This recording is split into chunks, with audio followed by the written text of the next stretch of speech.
하나님께서 오늘 우리에게 주신 말씀은 다니엘 6장 1절로부터 10절 말씀입니다. 이 기록된 계시의 말씀을 봉독할 때 살아계신 하나님의 음성을 들으실 수 있기를 바랍니다.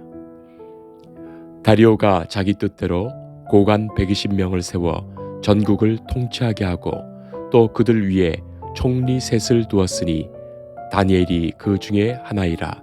이는 고관들로 총리에게 자기의 직무를 보고하게 하여 왕에게 손해가 없게 하려 함이었더라.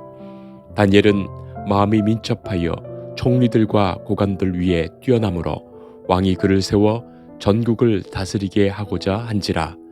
이에 총리들과 고관들이 국사에 대하여 다니엘을 고발할 근거를 찾고자 하였으나 아무 근거 아무 허물도 찾지 못하였으니 이는 그가 충성되어 아무 그릇됨도 없고 아무 허물도 없음이었더라. 그들이 이르되 이 다니엘은 그 하나님의 율법에서 근거를 찾지 못하면 그를 고발할 수 없으리라 하고, 이에 총리들과 고관들이 모여 왕에게 나아가서 그에게 말하되, 다리오 왕이여 만수무강하옵소서. 나라의 모든 총리와 지사와 총독과 법관과 관원이 의논하고 왕에게 한 법률을 세우며 한 금령을 정하실 것을 구하나이다. 왕이여, 그것은 곧 이제부터 30일 동안에 누구든지 왕 외에 어떤 신이나 사람에게 무엇을 구하면 사자굴에 던져 넣기로 한 것이니이다. 그런즉 왕이여, 원하건대 금령을 세우시고 그 조서에 왕의 도장을 찍어 메베와 바사에 고치지 아니하는 규례를 따라 그것을 다시 고치지 못하게 하옵소서 하매, 이에 다리오 왕이 조서에 왕의 도장을 찍어 금령을 내니라. 다니엘이 이 조서에 왕의 도장이 찍힌 것을 알고도 자기 집에 돌아가서는 윗방에 올라가 예루살렘으로 향한 창문을 열고 전에 하던 대로 하루 3번씩 무릎을 꿇고 기도하며 그의 하나님께 감사하였더라. 아멘. 이런 이야기가 있습니다. 한 지혜로운 어린이가 세상에 다니면서 여러 사람들을 만나서 행복의 조건이 무엇일까 묻게 되지요. 먼저는 길거리에서 구걸하는 거지를 만나서 행복의 조건이 무엇일까요? 물었습니다.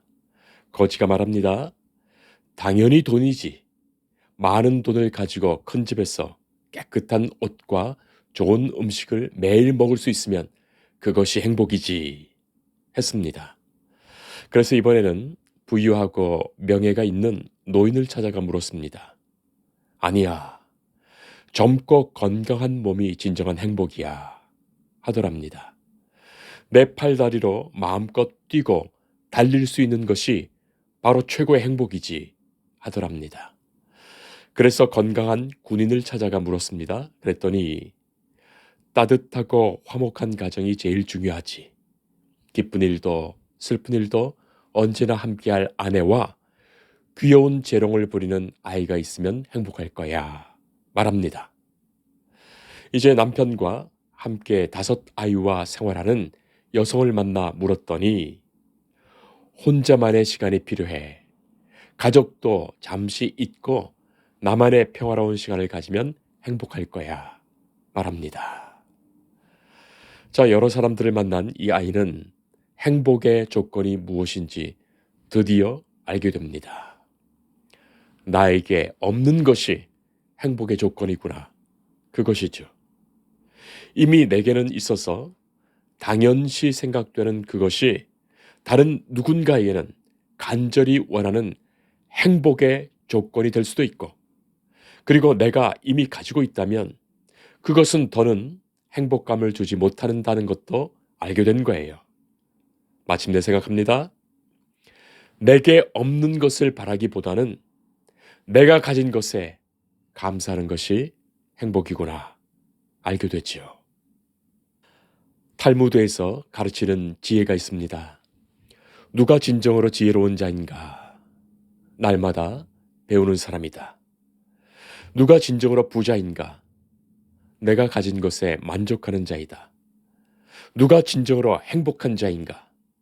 모든 것을 감사하는 자이다. 사랑하는 성도 여러분, 여러분은 얼마나 감사하며 살아가십니까? 당신은 하나님께서 범사에 감사하라 말씀하시는데 범사에 일상적인 것에 모든 것에 감사하는 사람이십니까? 에크하르트라는 영성 수도사는 우리가 일평생을 사는 동안에 감사합니다. 오직 이 한마디 기도만 하더라도 그것으로 하나님께 드리는 기도로 충분하다. 그렇게 말하지요? 성도 여러분 어떻게 생각하십니까? 오늘 우리들은 다니엘서 말씀을 듣게 됩니다. 바벨론이라는 이 고대 왕국에 느부갓네살 왕이 이 유대를 침략하였고 BC 586년에 예루살렘을 멸망시킵니다. 그때 유다 백성들이 다 바벨론으로 붙들려 와서 노예가 되지요. 자, 그리고 50년의 세월이 지난 후에 희년의 시간이 흐른 후 이 페르시아의 고레스 왕이 그 바벨론을 멸망시킵니다. 그때 유다 백성들을 해방하고 원하는 이들을 다 그들의 본국인 예루살렘으로 돌려보내는 기적적인 일이 있었지요.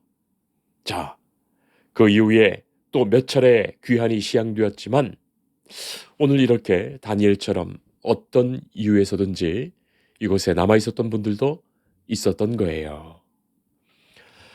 페르시아의 고레스 왕 이후에 페르시아는 메디아와 연합했다가 그 후에 다시 페르시아, 미디아로 나누어집니다. 우리 성경에는 바사, 메대로 되어 있죠.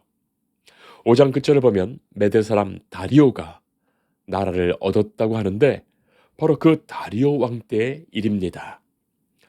다리오 왕은 전국을 120개 지역으로 나누어서 고관들을 세워 맡기고 또 그 위에 3명의 총리를 두었습니다. 자, 그중 한 사람이 오늘 본문에 나오는 다니엘이에요. 그는 유다 사람입니다. 다니엘은 그야말로 하나님의 특별하신 은혜로 지금 이 나라의 총리까지 되어 있어요. 이미 다니엘의 명성은 자자했습니다. 느부갓네살 왕 때 꿈을 해석도 하였고 또 벨사살 왕의 잔치에서도 벽에 손가락이 나타나 그 기록된 글을 해석하면서 그의 총명함이 알려졌고 메대가 나라를 정복한 후에도 이 다니엘을 이렇게 중용하여 높은 자리에까지 세웠던 거예요. 다리오 왕은 다니엘이 참으로 민첩하고 다른 어떤 총리와 고관들보다 뛰어난 것을 잘 알고 있습니다. 그래서 그를 왕을 대신하여 전국을 다스릴 으뜸되는 총리로 세우려 하는데 여기에 다른 총리와 고관들의 시기가 있었던 거예요.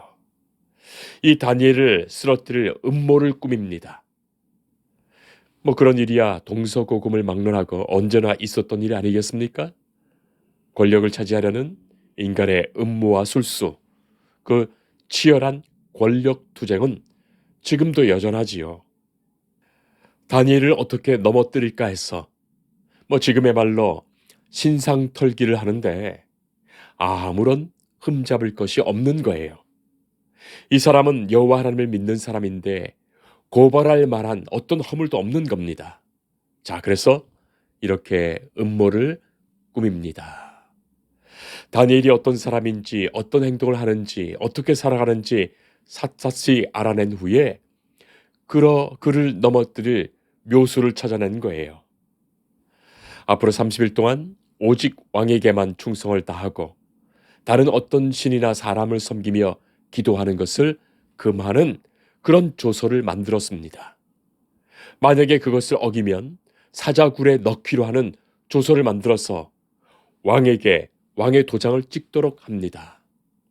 자, 왕이야 자기에게 충성을 다하도록 하는 조치이니 별 의심이 없이 흡족해 하면서 신하들이 만든 그 조서에 도장을 찍어서 금령을 내도록 한 것입니다. 세상 돌아가는 일들은 가만히 보면 지금도 그런 일이 많지요. 누군가를 넘어뜨리기 위해서 겉으로는 좋은 일처럼 치러지는 악한 속임수가 참으로 많습니다. 자, 그런데 오늘 10절 말씀을 보세요. 다니엘이 이 조서에 왕의 도장이 찍힌 것을 알고도 자기 집으로 돌아가서는 윗방에 올라가 예루살렘으로 향한 창문을 열고 전에 하던 대로 하루 3번씩 무릎을 꿇고 기도하며 그의 하나님께 감사하였더라. 기록됩니다. 성도 여러분, 우리는 이 구절을 통해 몇 가지를 생각해 보게 됩니다. 첫째, 먼저는 윗방에 올라가 예루살렘을 향하여 창문을 열었다고 되어 있죠. 윗방이야 가장 높은 방 아니겠습니까? 하늘을 향하여 가장 가까운 곳 아니겠습니까? 그리고 창문을 예루살렘을 향하여 열었습니다. 다니엘은 조상의 땅인 예루살렘으로 돌아가지 못했습니다. 그러나 그곳에 예루살렘 성이 다시 세워지고 하나님만을 섬기는 성전이 재건되는 것을 잘 알고 있습니다. 그리고 이 백성이 하나님의 약속과 뜻대로 그렇게 예루살렘으로 돌아가는 것이 하나님의 크신 은혜와 긍휼과 사랑의 역사임을 잘 알고 있습니다. 지금은 이곳에서 중책을 맡고 있어서 이 일의 사명을 감당하기 위해서 이곳에 있지만 하나님의 성전이 있는 그곳, 언젠가는 돌아가기를 염원하는 그 마음에서 예루살렘 이곳 성전을 향하여 하나님이 계신 그 성전을 향하여 창문을 열고 기도한 거예요. 자, 그리고 두 번째, 하루에 3번의 기도를 올렸습니다. 그것은 경건한 유대인들이 하나님을 향하여 기도했던 그 전통을 그대로 갖고 있었던 거예요. 시간을 정하여 그렇게 하나님께 기도했던 겁니다. 그것은 날마다 이루어진 일입니다. 전에 하던 그대로입니다. 늘 하던 대로예요. 그래서 정해진 경건의 시간에 기도한 것입니다. 성도 여러분, 우리는 다 각자가 자기가 소중히 여기는 또 중요한 일을 하면서 살아가죠. 삶의 우선순위가 있어서 어떤 일을 선택하면서 그 일을 먼저 하기도 하고 또 어떤 일은 늦추기도 하면서 그렇게 살아갑니다. 각자가 자기가 생각하는 자기 나름의 가치와 중요성이 있어서 어떤 것을 선택하면서 그 일을 습관처럼 루틴처럼 지키며 살아가지요. 먹고 살기 위해서 직장 생활을 하는 것 외에 누군가에게는 수영이 그런 것이고 독서가 그런 것이고 등산이 그런 것이고 골프가 그런 것일 수 있죠. 누군가는 악기를 배우고 연주하는 것이, 누군가는 TV 드라마 보는 것이, 누군가는 영화를 감상하는 하는 것이, 또 친구를 만나거나 동호회 모임에 나가는 것이 그런 것일 수 있습니다. 다 각자가 자기 삶의 가치와 취미와 우선순위에 따라서 그 정해둔 일들을 하고 살아갑니다. 자, 그런데 다니엘은 자신의 우선순위 중에 흔들리지 않고 언제나 소중히 지켰던 것이 하나님 앞에서의 경건한 시간을 갖는 그것이었어요. 하나님 앞에 나아가는 시간입니다. 당시로서는 예배드릴 수 있는 성전이 있었던 것도 아니고 회당이 있었던 것도 아니고 어떤 공간이 없었습니다. 만약에 성전이 있었다면 예수님과 제자들이 시간에 맞춰 기도하러 성전에 오르신 것처럼 그렇게 성전에 갔을 것입니다. 이방 세계에 살면서 예배당이 없는 곳에 살면서 그런 자신만의 기도처 예배당을 마련했고 그 정해진 시간에 언제나 하나님께 예배하며 기도했던 거예요. 지금의 나의 형편과 상황에서 하나님께 드릴 수 있는 최선의 것을 그렇게 찾아서 행했던 거예요. 성도 여러분, 여러분들은 일상의 경건과 기도를 어떻게 하고 계십니까? 좋기로는 교회 예배당에 있는 기도 시간, 사경의 시간에 잘 참여하는 것이 가장 좋을 것입니다. 또 매일 아침에 우리 교회에서 보내드리는 이 새벽 기도의 설교와 또 기도문으로 같이 기도하는 것도 꼭 필요합니다. 찬송가 364장, 내 기도하는 그 시간, 그때가 가장 즐겁다. 이 세상 근심 걱정에 얽매인 나를 부르사 내 진정 소원 주 앞에 낱낱이 바로 아뢰어.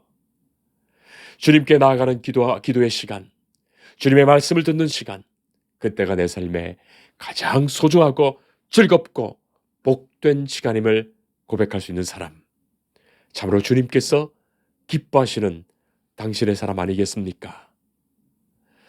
자, 오늘 말씀을 보면 다니엘은 지금 다 알고도 기도합니다.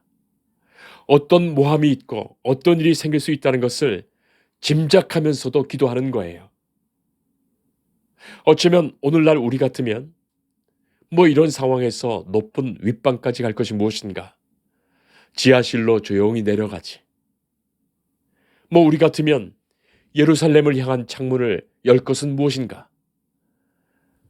안이 안 보이도록 꼭꼭 창문 닫고 커튼 치고 기도하지.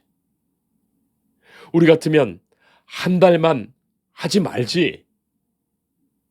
매일 그것도 3번이나 기도할까? 하나님이 다 봐주실 거야. 혹시 그런 마음이 들지 않습니까? 더 중요한 다른 일도 해야 하고 형편에 따라서 가끔 빠지기도 하는 것이지. 그런 마음 들지 않으십니까? 그러나 다니엘은 그렇게 생각하지 않았습니다. 다니엘은 사람을 먼저 생각하지 않았습니다.